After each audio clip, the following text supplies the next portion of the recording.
দর্শক ভাই, আজকে আমি আইলাম হলো গ্রাম অঞ্চলে।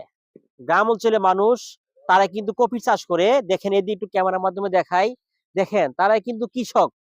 কৃষক কত কষ্ট করে এই কফির আবাদ করেছে, অনেকখানি দেখতে পাচ্ছেন আপনারা। আর এদিকে দেখান, আমরা কিন্তু যারা কৃষক আছে তারা কিন্তু দেখেন এই কফিগুলো কিন্তু ঢাকা অলরেডি চলে যাবে। ঢাকা গ্রামে কিন্তু কফি একদম সস্তা, কৃষকের অবস্থা খুবই গুরুচনা। এই কফিগুলা গ্রামে মানুষ কেউ খেতে চায় না। 3 টাকা 4 টাকা 5 টাকার মধ্যে কপি, এত বড় কপি পাওয়া যায়।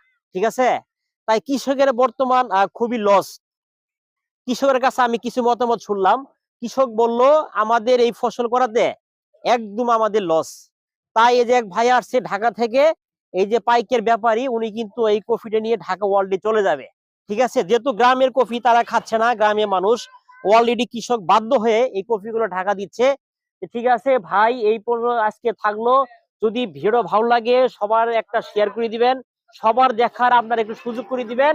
আর অবশ্যই একটা লাইক কমেন্ট অবশ্যই করে দিবেন। আজকে এই পর্যন্ত থাকলো, ভালো থাকেন।